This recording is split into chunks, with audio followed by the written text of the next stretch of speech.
Bienvenida y bienvenido a esta inmersión profunda. Hoy vamos a revisar el Diario Oficial de Chile del 5 de septiembre de 2025. Exacto. Vamos a ver un conjunto de documentos que, bueno, si los miras juntos, te dan como una idea interesante de cómo se mueve el país, ¿no? Sí, totalmente. Es como una ventana a decisiones formales, pero que tienen un impacto bien real. Hablaremos de justicia internacional, de protección de patrimonio, incluso de murales escondidos, temas de biodiversidad, vivienda. Un poco de todo. Vamos a ver cómo Chile busca, por ejemplo, agilizar la cooperación judicial con tecnología. También cómo se protege patrimonio cultural con historias. Bueno, historias muy potentes. Y los desafíos ambientales también, ¿no? Y las respuestas que intenta dar el Estado. Eso mismo. ¿Cómo se gestionan esos temas en el territorio? Bueno, la idea es sacar lo más importante, lo más jugoso de estos textos oficiales. Así que vamos a ello. Dale. Empecemos con algo internacional. Un tratado de cooperación jurídica. Suena un poco denso, pero ¿qué significa en la práctica? Bueno, significa que Chile ratificó y ya puso en vigor un acuerdo importante. Se firmó en Medellín hace unos años, en 2019. Ah, ok. Es el Tratado sobre Transmisión Electrónica de Solicitudes de Cooperación Jurídica Internacional. Para Chile, empezó a regir en abril de 2025. Transmisión electrónica. O sea, la idea es que sea más rápido, ¿no? Me imagino que antes era un papeleo tremendo entre países. Justamente, el corazón de esto es usar de forma preferente, ojo, preferente, no obligatoria, una plataforma digital segura. Se llama IbereAT. IbereAT, sí, para enviar y recibir ayuda legal entre países iberoamericanos. Piensa en casos penales, civiles, comerciales. La idea es que la información fluya mucho, mucho más rápido y seguro. Claro, me imagino la diferencia. Pasar de esperar semanas, quizá meses, a, no sé, días. ¿Para qué tipo de delitos se espera que esto sea más útil? El foco está puesto en crímenes que no tienen fronteras, ¿no? Delincuencia organizada transnacional, terrorismo, trata de personas, narcotráfico, lavado de activos. Lo clásico, digamos. Sí, y también ciberdelincuencia. Pero no solo eso. También busca proteger mejor a menores en procesos internacionales y, en general, hacer que la justicia sea más ágil para todos. Suena bien en el papel. Pero, ¿hay alguna traba? ¿Algún desafío para que funcione bien? Sí, hay puntos clave. Primero, esto de que la plataforma IbereAT sea preferente y no obligatoria, bueno, deja un margen, ¿no? Claro. Además, el éxito depende mucho de que todos los países miembros la implementen bien. Y del financiamiento, claro, para mantenerla operativa. Eso lo dicen las disposiciones transitorias del tratado. ¿Y la protección de datos, cómo se maneja eso? Interesante eso. Se va a regir por las normas del país donde esté la sede de la Secretaría General de Iberred, que es la red que soporta esta plataforma. O sea, depende de dónde esté esa oficina central. Entendido. Un avance tecnológico, pero con sus desafíos prácticos. Siguiendo lo internacional, pero saltando a cultura, hubo un viaje importante de la ministra de las Culturas. Así es. Carolina Arredondo viajó a Abu Dhabi a fines de abril de 2025. Fue a la 7ª Cumbre de Cultura. Y no fue un viaje solo de protocolo, ¿eh? ¿Qué se trató allá? Me llama la atención esa mezcla de cultura y diplomacia. Totalmente. Hubo como dos focos principales. Primero, un diálogo ministerial Mondiacult centrado en un tema súper actual, inteligencia artificial y cultura. Ah, mira. Sí. Y segundo, Chile participó en una reunión de las presidencias regionales de Mondiacult. El objetivo, impulsar una meta cultural específica en la Agenda de Desarrollo de la ONU post-2030. O sea, posicionar la cultura como un eje de desarrollo sostenible a nivel global. Exacto. Que no sea solo un tema, digamos, secundario. Interesante. La IA metida en estas conversaciones globales. Bueno, aterricemos de vuelta en Chile. Hubo dos declaraciones de Monumento Nacional que me parecieron súper potentes. Sí, son reconocimientos con mucha carga histórica. El primero es la Casa y el Archivo del MEMCH. El movimiento pro emancipación de la mujer chilena, ¿verdad? Ese mismo. En Independencia, Santiago. Tanto el inmueble, la casa en San Luis 1438, como todo el archivo documental que tienen ahí, fueron declarados monumento histórico. El MEMCH es un nombre clave en la historia del feminismo chileno. Absolutamente. Nació en 1935, imagínate. Y tuvo un rol súper importante también durante la dictadura, con el MEMCH 83, y sigue activo hoy. La casa la compraron en el 96. Y no es solo un edificio, entonces. Para nada. Es un símbolo material de esa lucha. Un lugar donde se armaron redes intelectuales, políticas, donde se dio apoyo contra la violencia de género y donde se juntó un archivo vital para entender la historia del feminismo acá. Rescatar esa memoria es clave. Mencionas que el archivo está en proceso de tratamiento y la casa en estado regular. Esta declaración de monumento ayuda a asegurar que se preserven. Ese es justamente el objetivo principal. La declaración no solo reconoce el valor, sino que activa mecanismos legales y, potencialmente, financiamiento para protegerlo, restaurarlo. Es un paso fundamental para que esa historia no se pierda. ¿Y el segundo monumento? Aquí la cosa se pone como de película. Unos murales en Chillán. Ah, sí, te refieres a los murales Principio y Fin de Julio Escames. Están en el Salón de Honor de la Municipalidad de Chillán, también declarados Monumento Histórico. Y sí, la historia es increíble. Cuéntanos un poco más. ¿Qué tienen de especial? Aparte de ser arte, claro. Bueno, Escames los pintó entre 1970 y 1972, pleno gobierno de la Unidad Popular. Son una alegoría muy potente sobre la lucha de clases, bien en la onda del muralismo latinoamericano. Ok. Y fue su última obra en Chile antes de irse al exilio después del golpe. Pero lo más impactante es que durante la dictadura los taparon, con capas de pintura. Tapados. O sea, censura pura y dura. Exacto. Estuvieron ocultos más de 50 años. Imagínate, los redescubrieron hace relativamente poco. Increíble. Por eso su valor no es solo artístico, que lo tiene, y mucho. Escames usaba una técnica especial llamada veladuras, para dar transparencia a los colores, sino también histórico, testimonial. Claro, representa una época, un ideal de arte público y la censura. Exacto. Protegerlos ahora es como saldar una deuda con la memoria histórica del país. Dos historias muy fuertes, ¿eh? Cómo el patrimonio se conecta con movimientos sociales, con la historia política. Bueno, y proteger el patrimonio es una cara de la moneda. La otra es quién toma las decisiones. Hubo cambios en algunos consejos culturales. Sí, movimientos administrativos, pero relevantes. En el Consejo Nacional del Libro y la Lectura, por ejemplo, designaron a Jován Escarmeta, de la U de Valparaíso, que ya había estado en su segundo periodo, y a Claire Mercier, de la U de Talca. Ambas representan al mundo académico por 2 años. Y en el Consejo de Monumentos Nacionales, que ve justamente estos temas. Ahí hubo un cambio de representante del Colegio de Arquitectos. Entró David Cortés Godoy, reemplazando a Francisco Herrera Muñoz. Y en Biorío se oficializó la renuncia de Cristóbal Parra Muñoz al Consejo Regional de las Culturas. Son los engranajes que hacen funcionar la máquina cultural, digamos. De acuerdo. Pasemos a otro tema clave, medio ambiente y territorio. Vimos una consulta pública importante sobre sitios para proteger la biodiversidad. Sí es. El Ministerio del Medio Ambiente lanzó a consulta pública una lista de sitios prioritarios para conservar. Esto en la llamada Macrozona Sur, o sea, desde Ñuble hasta Magallanes. Esto es parte de la nueva Ley para la Naturaleza, ¿verdad? Exacto, la Ley 21600. Están implementándola. Y consulta pública. ¿Significa que cualquiera puede opinar? ¿Para qué sirve? Sí, exacto. Durante 30 días, a partir del 5 de septiembre, ciudadanos, comunidades, científicos, ONGs, todos pueden mandar antecedentes, comentarios, observaciones sobre los sitios que se proponen. La idea es juntar la mayor cantidad de información posible. Para afinar la selección, me imagino. Claro, y las futuras medidas de protección.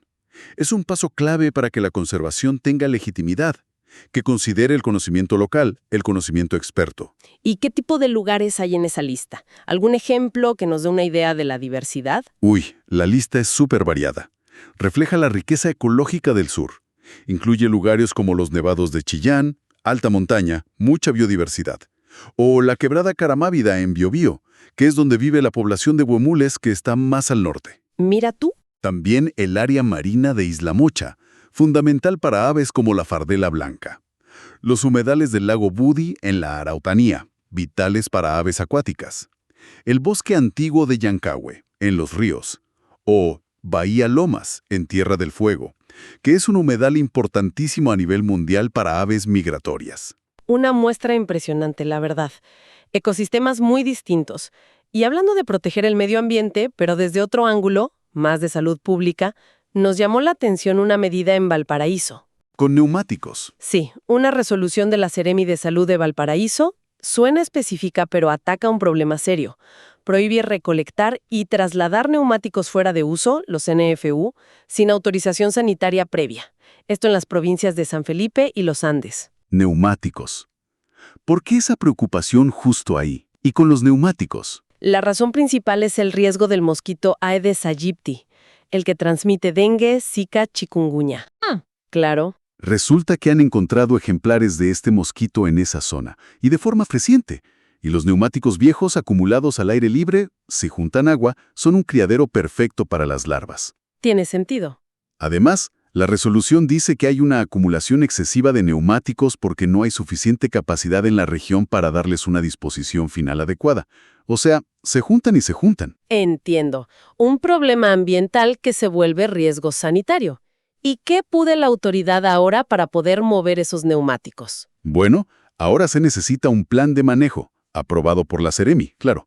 Este plan tiene que decir de dónde vienen los neumáticos, cuántos son, por dónde los van a mover y a dónde van. Y lo crucial, si son neumáticos considerados de alto riesgo sanitario. ¿Qué significa eso? Que podrían tener huevos o larvas. Esos tienen que pasar por un pretratamiento antes de salir de San Felipe y Los Andes. Por ejemplo, aplicar calor para asegurar que se superen los 65 grados Celsius y así matar cualquier posible huevo o larva. Medidas preventivas bien concretas, conectando gestión de residuos y vigilancia epidemiológica. Interesante. Cambiamos de tema. Vivienda y ciudad.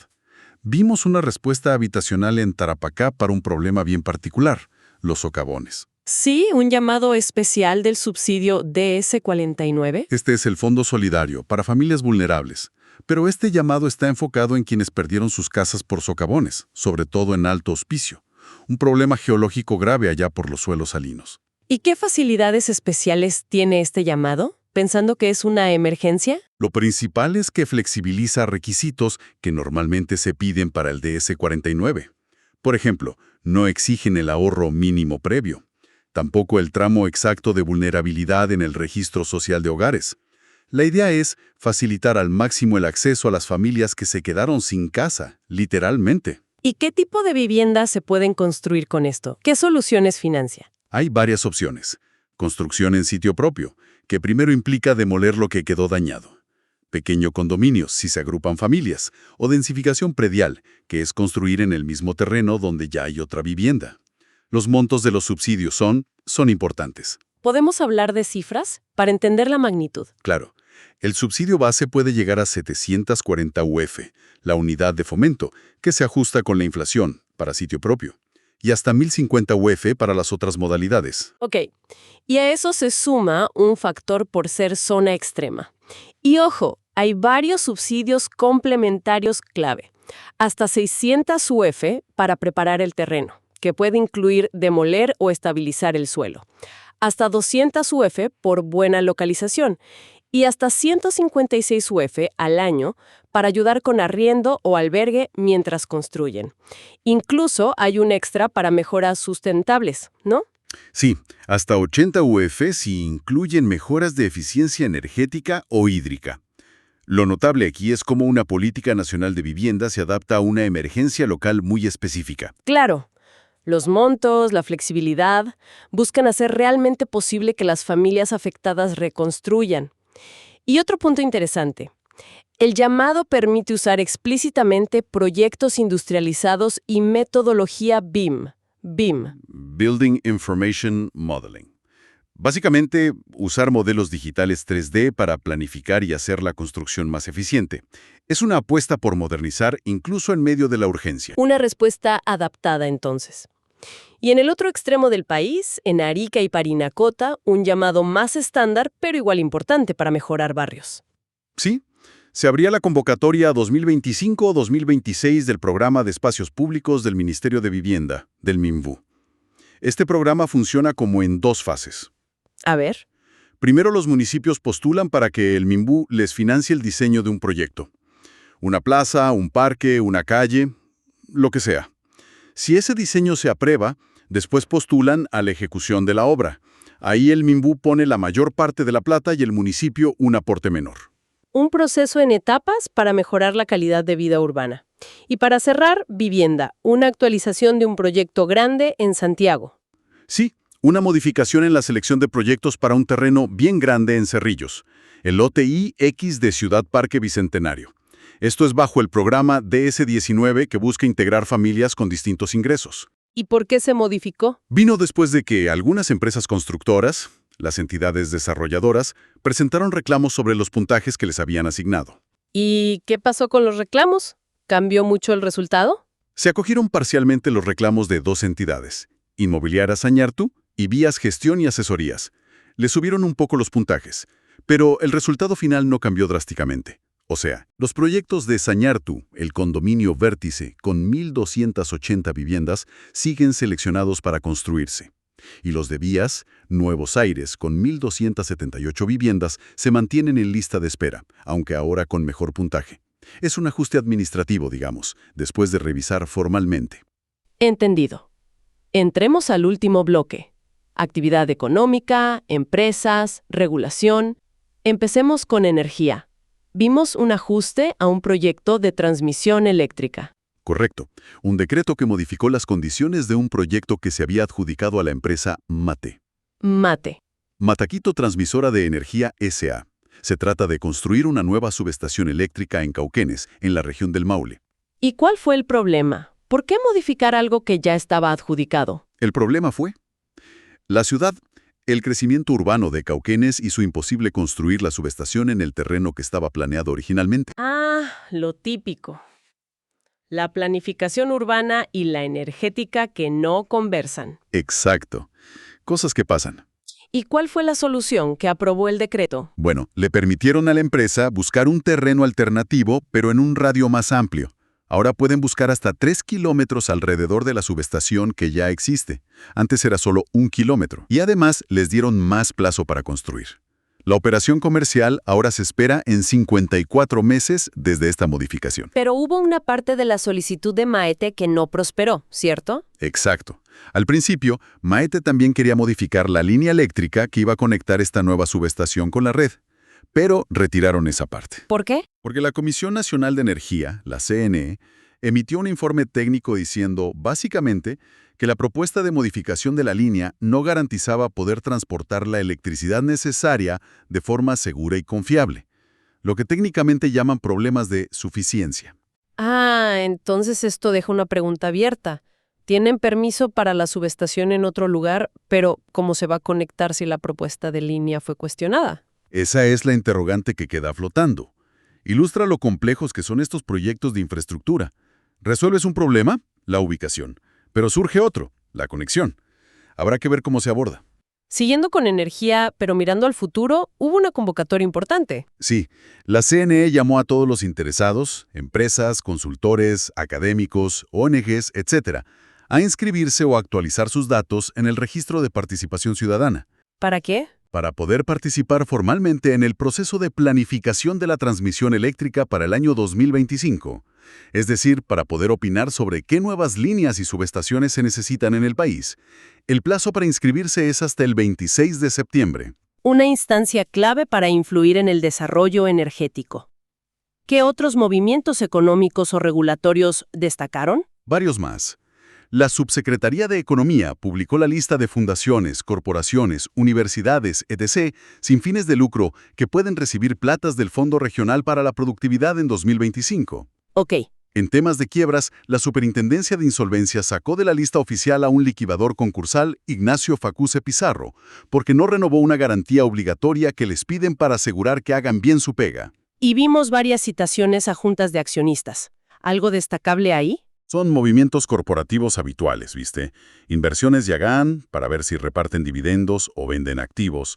Constructora Forestal Pedro de Valdivia, para elegir directorio y ver si extienden la duración de la sociedad. Inmobiliaria Parnasá, para votar una fusión. También una licitación de obras hidráulicas, ¿no? Sí, de la Dirección de Obras Hidráulicas en Biobío, para diseñar un sistema de aguas lluvias en San Pedro de la Paz. Ok.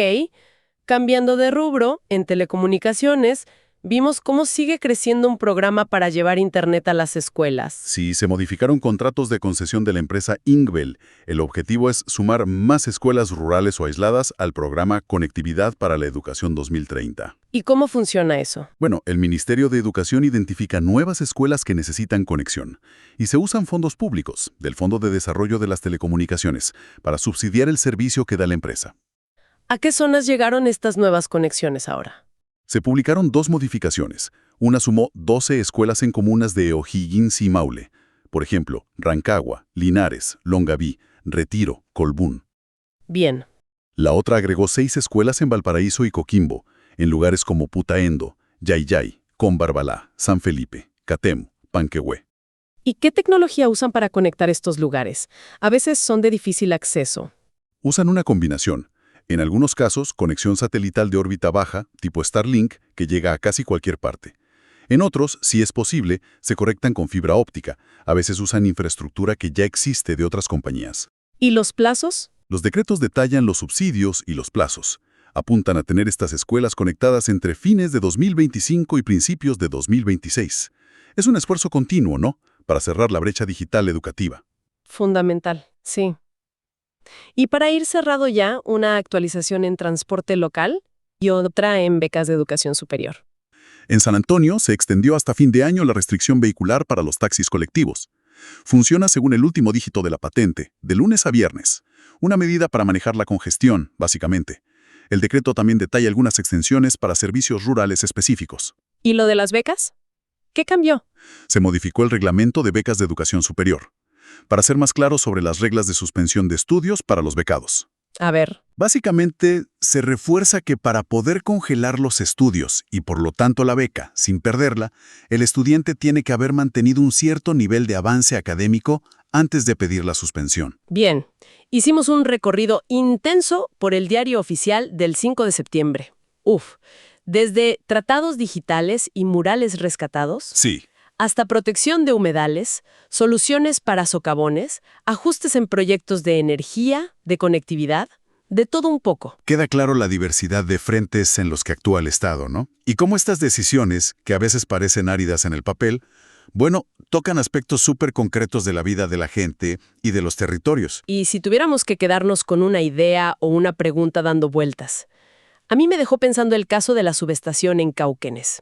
Eso de chocar con el crecimiento urbano. Sí, es un buen ejemplo. ¿Cómo se logra que la planificación de dónde vivimos, cómo nos movemos, de dónde sacamos la energía, cómo hacemos que todo eso converse mejor?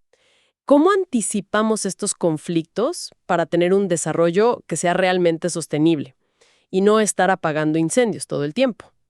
Esa es la pregunta del millón, ¿no? Lograr esa coordinación entre planificación territorial, energética, ambiental, social, es un desafío enorme. Permanente. Requiere mirar más allá del corto plazo, integrar visiones que a veces parecen opuestas y tener mecanismos que de verdad funcionen para anticipar problemas. No hay respuestas fáciles, pero es crucial seguir buscándolas. Totalmente. Bueno, gracias por acompañarnos en esta exploración.